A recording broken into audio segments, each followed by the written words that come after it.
En Coffee Break, los entrevistados dan la nota. Dan la nota. Y le cuento que hace algunos años el entrevistado que vamos a tener estaba aquí diariamente en Radio High. Era jovencito, pero con un talento y un conocimiento tan profundo que, bueno, de ahí en más hizo una enorme carrera profesional, tanto en el ámbito de la filosofía y el rabinato. Hoy es casi el referente indiscutido de la comunidad judeo-argentina para diversos temas que hacen justamente al judaísmo y a la bioética, entre otros. Y se lo digo porque hace pocos días, en esta Argentina donde todo se discute, se recuerda que está la discusión de la propiedad privada, el tema de, bueno, Grabois y todo el resto que dio vuelta. Bueno, el Papa Francisco hace un par de días ratificó ante jueces de América y África que el derecho de propiedad privada es secundario. Y yo creo que lo hizo desde las fuentes bíblicas.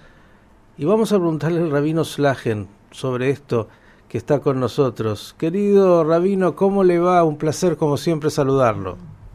Hola Miki, ¿cómo estás? Un saludo a toda la audiencia.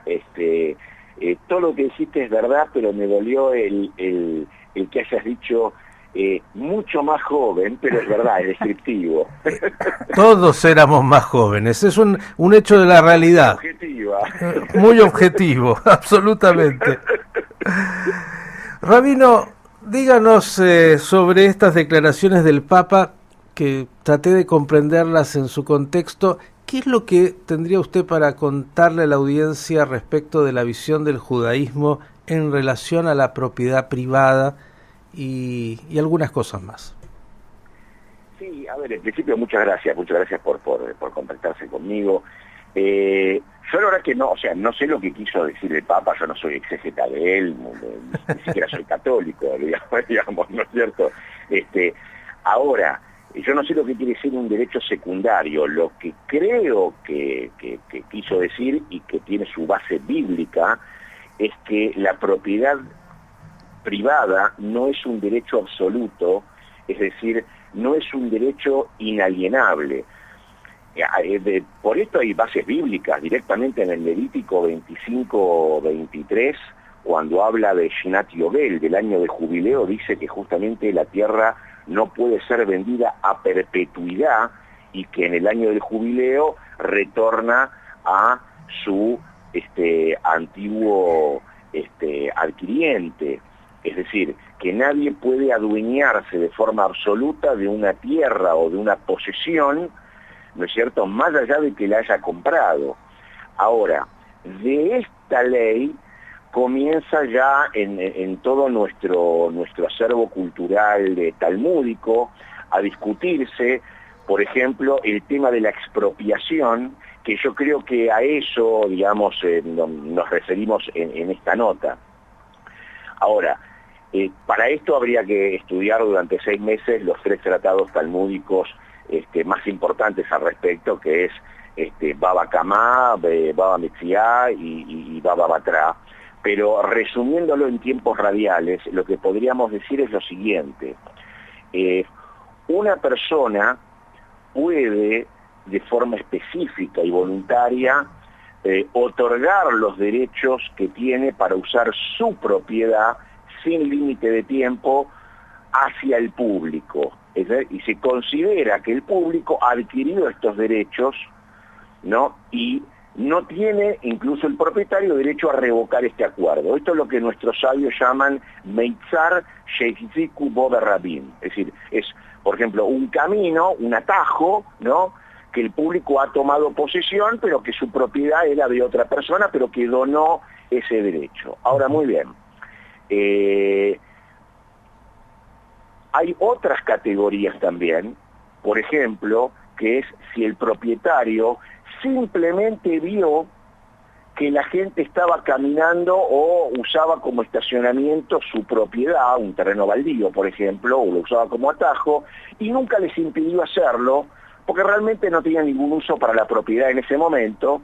Si él quiere o decide recuperar esa propiedad para su propio uso, por supuesto que se le permite hacerlo, ¿no es cierto? Incluso si el público ha estado utilizando en esos respectos su propiedad durante muchísimos años. Es decir, el propietario del lote o de la tierra puede recuperar, por más que la gente lo haya utilizado para construir, y los residentes pueden evitar que utilicen ese lote como atajo. Ahora bien,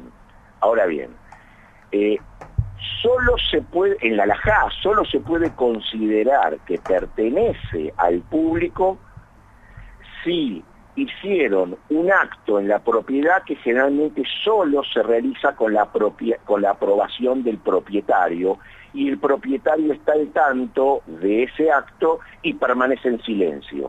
Eso es como si el propietario hubiera cedido los derechos de uso y no puede revocarlo, ¿no es cierto? Ahora, a menos que el propietario done expresamente esa propiedad al público para uso indefinido, o que, como dije antes, permanezca en silencio, incluso después de ver que la propiedad se arregló, se asfaltó para uso público de manera permanente, la propiedad siempre permanece en posesión del propietario, incluso si el público usó de ella muchos años. A ver si lo puedo simplificar, Rabino, porque claro, está entrando en detalles complejos de la ley judía, la jurisprudencia de cada caso, que cada caso tiene que ser analizado, pero me parece que por lo menos dos principios que me han surgido de lo que usted nos comenta.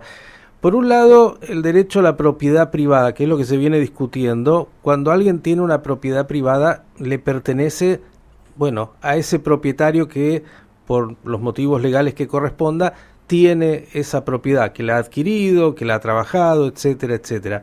Pero hay un principio, y me parece que algo de eso deja ahí traslucir el Papa, que tiene que ver con que la tierra, finalmente nosotros somos simplemente inquilinos en esta vida, y que la tierra como valor absoluto no le pertenece de alguna manera a nadie, sino que es de Dios, y que nosotros como usuarios, tenemos durante un tiempo determinado ese lugar para poder explotarlo, para poder desarrollarnos, para poder hacer algo, y que justamente, usted lo decía, viene el año de Shnat Yovel, el año de nueva repartición o ordenamiento de la tierra, donde de alguna manera se hace una redistribución, para decirlo en términos modernos, de la tierra, que no es algo que es para el resto de la eternidad, sino que el hombre, como decía,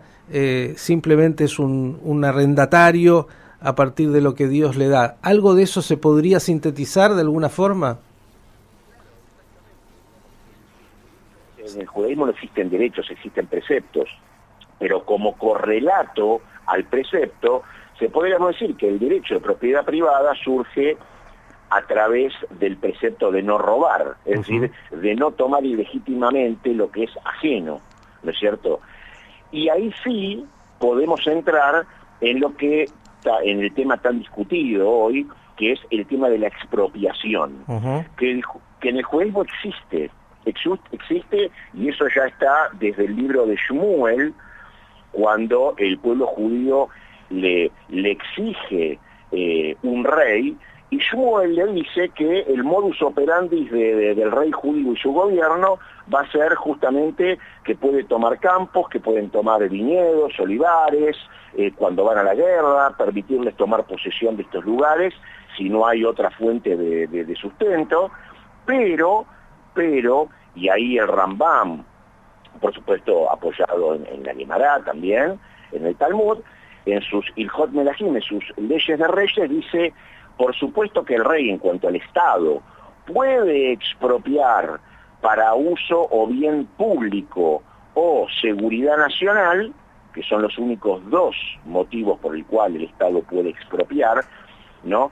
Pero necesariamente debe pagar por lo que el Estado toma en la justa medida, es decir, en el precio justo de lo que vale ese terreno. Es decir, la ley judía habilita al Estado a expropiar tierras para uso público, o sea, para el bien público o para seguridad nacional, pagando al dueño por ellas, pero lo que no habilita es expropiar la propiedad privada, obviamente sin pagar por ella, porque eso sería robo, pero tampoco expropiar la propiedad privada para transferirla a un individuo para que la produzca o la usufructe económicamente. Bien. Eso es un robo y eso está directamente en Hoshe Mishpat, está en Shulchan Aruch directamente. Es decir, existe el concepto de expropiación para estos dos motivos, para bien público o para seguridad nacional, pero siempre y cuando se pague por ellos.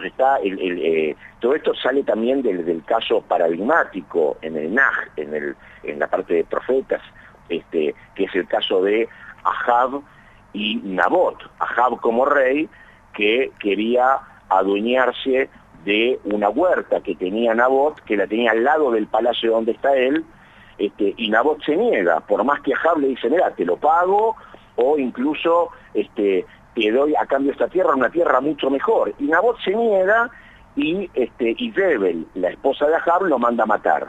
Bien, ¿Cierto? Rabino Slagen sí, nos ha dado un panorama amplio y, para decirlo de alguna manera, un tema complejo, pero que vaya y estudie, se lo decimos a cualquiera, para que cuando opine también de este tema que es tan delicado, tan sensible, tan polémico, bueno, vea que en las fuentes judías hay preguntas y muchas respuestas sobre situaciones como estas que tienen que ser abordadas y estudiadas. Agradecerle por estos minutitos, siempre nos ilustra y es bueno que nuestra audiencia sepa que sobre todas las preguntas no hay tema que el judaísmo no haya abordado, y que es un tema complejo y, como decía, sensible, del tema de la propiedad privada, de la propiedad de la tierra, etcétera, etcétera. En nuestra cultura judía, nuestros genios, nuestros maestros han abordado todos estos temas con mucha sensibilidad y hay respuestas sobre cada situación.